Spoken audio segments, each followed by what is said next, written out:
évidemment qu'il y a quelqu'un. Bonsoir à vous. J'espère que vous avez passé une excellente journée. Bon, moi, je vous le dis tout net, j'ai passé une journée d'impatience. Il me tardait tellement à être à ce soir. Pourquoi? Pourquoi? Pourquoi?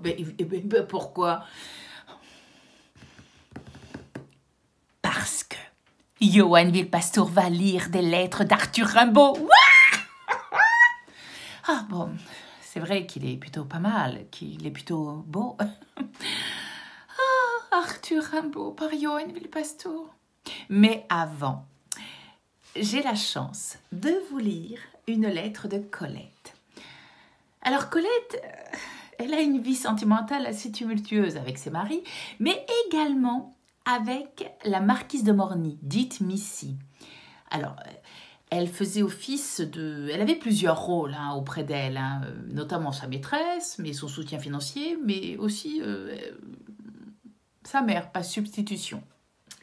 Et voici une lettre datant de 1908. Lyon. Ma chère aimée, il est minuit et demi. Je suis lavée et ma malle est défaite. L'hôtel est affreux. Antique, des alcôves. Mais on a enlevé les portes d'alcôve et mis des radiateurs. Et les gens ont l'air charmants. C'est patriarcal, démodé, tranquille, si franc. Il est donc probable que j'y resterai. Je t'écris tout de suite pour me rapprocher un peu de toi. Je viens de donner une dépêche qui partira le matin de bonne heure. La répétition est à 10 heures. On arrête à midi et on reprend à 14 heures. Ça promet. Je m'en fiche. J'aime mieux être fatiguée. Le temps paraît moins long. Oh, ma chérie. Je ne veux plus m'en aller comme ça. Ton faux enfant puni se lamentant dedans. Et puis je vais m'acheter une lampe à pétrole. Oui, demain, pour écrire, l'électricité est trop haute. Oh, dis à Willy, mon amour, 2 choses. 1, que Maurice Bautry m'a payé à dîner à Dijon. Et 2, que je suis arrivée au Globe en même temps qu'Emilienne de Serres, la sœur de Louis. Ça lui peindra tout de suite le genre de l'hôtel. J'ajoute pour toi, mon chéri, que Maurice Bautry est un cousin éloigné de Willy. Je me couche. Je t'embrasse. Je pense avec une amertume insupportable à notre joli chez nous, à ta chambre bleue et argent, à ma chambre rose, à la lumière blanche et gaie, à ta chère figure et alors... Mais je me retiens. Je t'aime. Je te suis jusqu'au fond de moi, profondément reconnaissante de tout ce que tu es pour moi, de tout ce que tu fais pour moi. Je t'embrasse de tout mon cœur, mon amour chéri. Ta Colette. Et maintenant, je vais vous laisser donc avec Johan Vilpastour et Lucas Saint-Faust qui vont lire des lettres de Arthur Rimbaud et Paul Verlaine. Ils se sont aimés que 4 ans. Je parle d'Arthur Rimbaud et Paul Verlaine et non pas de Johan et Lucas. Mais ils se sont aimés sous fond d'ivresse à l'absinthe, de violence, de poésie également. Ah ben en fait, c'est comme Johan et Lucas finalement. À tout à l'heure. Arthur Rimbaud à Paul Verlaine, les 4 et 5 juillet 1873. Reviens, reviens, cher ami. Seul ami, reviens. Je te jure que je serai bon. Si j'étais maussade avec toi, c'est une plaisanterie où je me suis entêté. Je m'en repens plus qu'on ne peut dire. Reviens, ce sera bien oublié. Quel malheur que tu aies cru à cette plaisanterie. Voilà 2 jours que je ne cesse de pleurer. Reviens. Sois courageux, cher ami. Rien n'est perdu, tu n'as qu'à refaire le voyage. Nous revivrons ici, bien courageusement, patiemment. Ah, je t'en supplie, reviens. Tu retrouveras toutes tes affaires. J'espère que tu sais bien à présent qu'il n'y avait rien de vrai dans notre discussion. l'affreux moment. Mais toi, quand je te faisais signe de quitter le bateau, pourquoi ne venais-tu pas? Que vas-tu faire? Si tu ne veux revenir ici, veux-tu que j'aille te retrouver où tu es? Oui, c'est moi qui ai eu tort. Oh, tu ne m'oublies pas, dis. Tu ne peux pas m'oublier. Moi, j'étais toujours là. Dis, réponds à ton ami. Est-ce que nous ne devons plus vivre ensemble? Sois courageux, réponds-moi vite, je ne puis rester ici longtemps. N'écoute que ton bon cœur. Vite, dis si je dois te rejoindre. À toi toute la vie. Rimbaud. Vite, réponds. Je ne puis rester ici plus tard que lundi soir. Je n'ai pas encore un penny, je ne puis mettre ça à la poste. J'ai confié à Vermersch tes livres et tes manuscrits.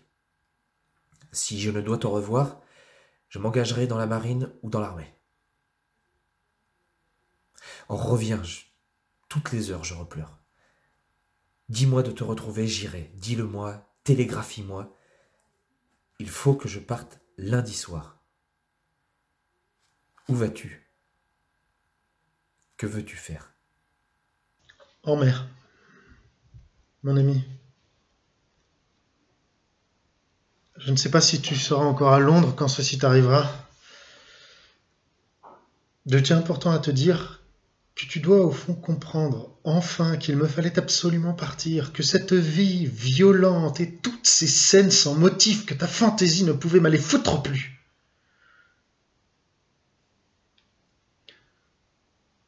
Seulement comme je t'aimais immensément, honni soit qui mal y pense.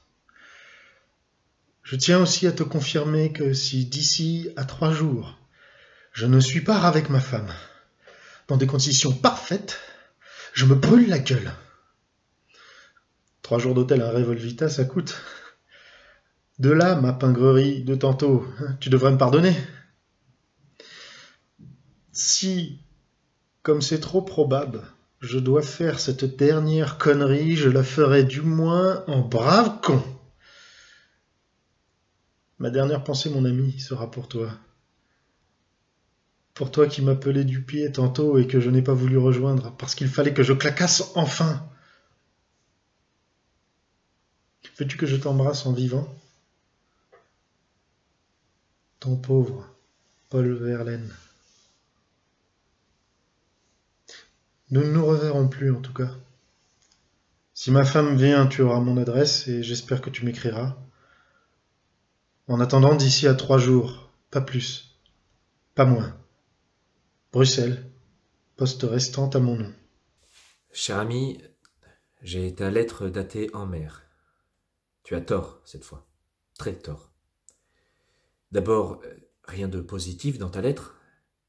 Ta femme ne viendra pas, ou alors dans 3 mois, ou 3 ans, que sais-je.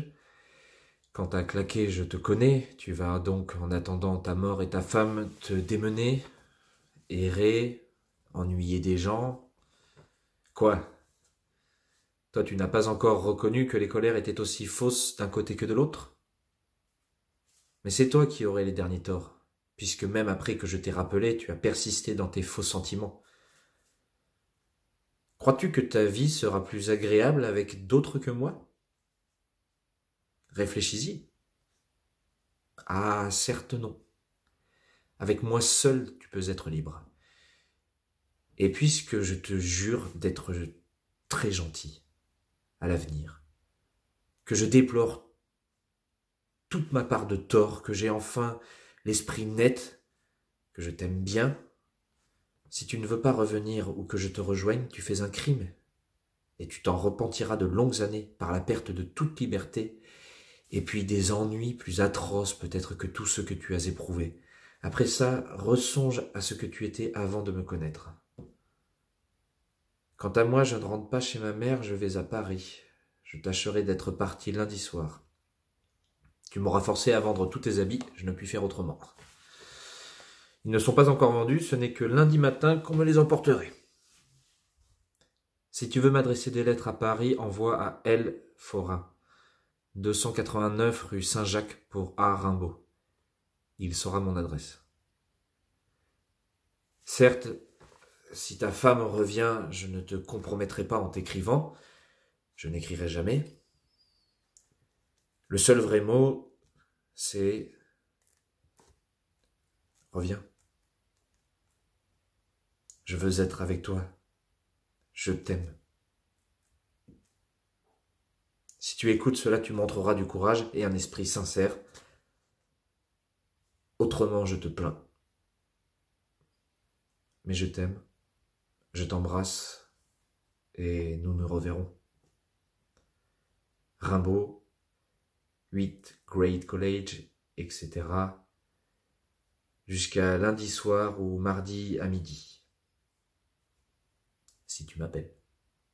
Merci beaucoup de nous avoir suivis et nous vous donnons rendez-vous demain soir autour des lettres de Françoise Sagan et Charles Baudelaire.